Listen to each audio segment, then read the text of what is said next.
அனைவருக்கும் இனிய காலை வணக்கம்.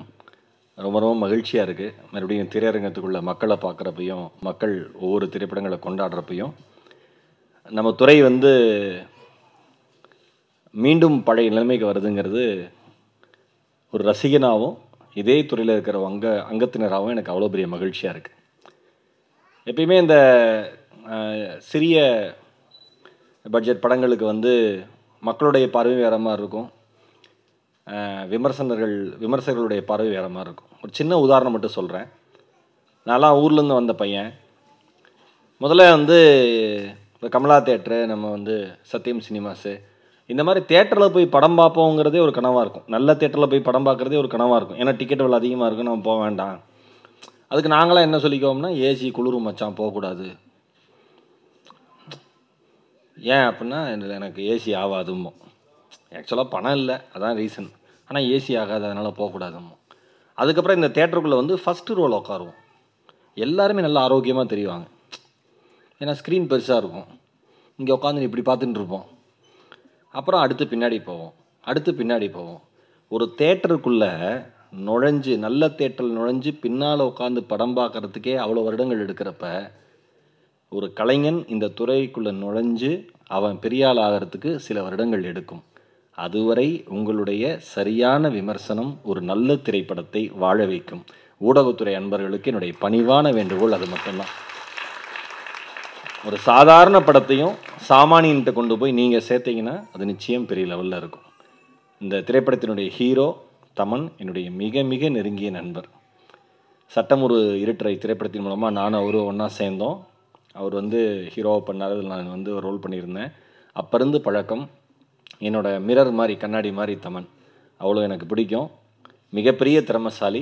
நிச்சயமாக மிக மிக விரைவில் தமிழ் சினிமாவினுடைய தவிர்க்க முடியாத ஒரு ஹீரோவாக தமன் நிச்சயம் வருவார். அதில் எந்தவித மாற்று கருத்தும் இல்லை. ஒரு நண்பனாகவும் ஒரு ரசிகனாகவும் சொல்கிறேன், அவ்வளோ பெரிய திறமைசாலி. கேபிள் சங்கர் சார் படமாக இருக்கட்டும், அதுக்கு முன்னாடி எடுத்த படமாக இருக்கட்டும், எல்லாருக்கும் தமனோட பழகின எல்லாருக்குமே தெரியும் அவர் எவ்வளோ பெரிய திறமைசாலின்னு. இன்றைக்கி இசை வெளியீட்டு விழா, இதனுடைய நாயகன் நம்ம நண்பர் சாய். ரொம்ப அருமையான ஒரு சோல், நல்ல ஆன்மா. அதுக்காகவே அவர் நல்லா இருப்பார், ஒரு ப்ராஜெக்ட் நல்லாயிருக்கும்.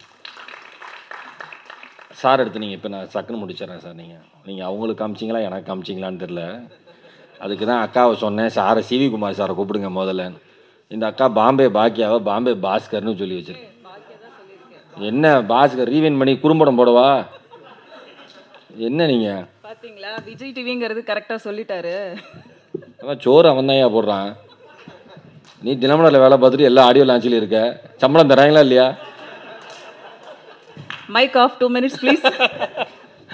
ஆமாம், எனக்கு ராஜன் சார் வந்தோடனே எனக்கு ஒரே சந்தோஷமாயிடுச்சு. நம்ம ஆடியோ லான்ச் ஃபேமஸ் ஆயிடும்னு நான் சொன்னேன் தமன் ப்ரொடியூசருங்கள் சொன்னேன், இனிமேல் நம்ம படத்தை பற்றி நம்ம ப்ரமோட் பண்ண வேண்டாம், சார் பார்த்துக்குவார் அப்படின்னு. ஏதாவது ஒரு விஷயம் சொல்லுவார், ட்ரெண்ட் ஆகி போயிடும். அவ்வளோதான் பண்ணி நம்மால் அது இப்போ போதும் நமக்கு. சார் வந்தோடனே நான் எந்திரிச்சிட்டேன். எங்கேயாவது நம்மளை பற்றி பேசிவிடுவார், எந்திரிக்கலன்னு சொல்லி டப்புன்னு சார் வணக்கம் சார். அதனால் மிகப்பெரிய மனிதர், சீனியரு. பாம்பே பாக்கியானா எனக்கு பிடிச்ச ஒரு சிங்கரு. மாறன் அண்ணன், ஆரி ப்ரோ, நான் ஆரி ப்ரோ, தமன், எங்கள் இப்போ இயக்குனர் அகமது, எல்லாருமே அவ்வளோ க்ளோஸ் ஃப்ரெண்ட்ஸு. கேபிள் சாரோட எவ்வளோ நாட்கள் உட்காந்து பேசி கதை பேசி இன்றைக்கி ரொம்ப நாள் கழித்து பார்க்குறேன். அண்ணா வாழ்த்துக்கள்ண்ணே, ரொம்ப ரொம்ப மகிழ்ச்சி. சிவிகுமார் சார் என்ன ஞாபகம் வச்சுங்க, வேறு ஒன்றும் இல்லை, வேறு ஒன்றும் பெருசாக. ஆமாம், கொட்டாச்சி என்ன, நம்ம மானஸ்வி கேட்க வேணாம், கருவிலே திரும்புவாங்களே அந்த மாதிரி குழந்தை அது பாருங்கள். முதல்ல கண்டென்ட் பேசுகிறப்பே பொறுப்பு துறப்பு. இது எங்கள் அப்பா அம்மா சொல்லி கொடுத்ததில் நான் ஓனாக பேசுகிறது. யாராவது அப்பா அம்மா ட்ரெயின் பண்ணான்னு சொன்னீங்கன்னா நீங்கள் சுமாராக தான் வாழ்க்கையில் இருப்பீங்கன்னு நம்மளை சாபம் விடுற மாதிரி விட்டு அது பாட்டு ஆரம்பிச்சிருச்சு. அதனால் அவ்வளோ திறமையான ஆட்கள். அசோக் ப்ரோ, எல்லாருக்கும் மேடையில் இருக்கிற அத்தனை பெரிய மனிதர்களுக்கும் என்னுடைய பணிவன்பான வணக்கங்கள். இந்த படம் நம்ம இயக்குனர் ஸ்ரீமணி, மனம் நிறைந்த வாழ்த்துக்கள். தமன் சொல்லிக்கிட்டே இருப்பார், திறமையான பையன். நிறைய திறமசாலிகள் இண்டஸ்ட்ரியில் இருக்காங்க.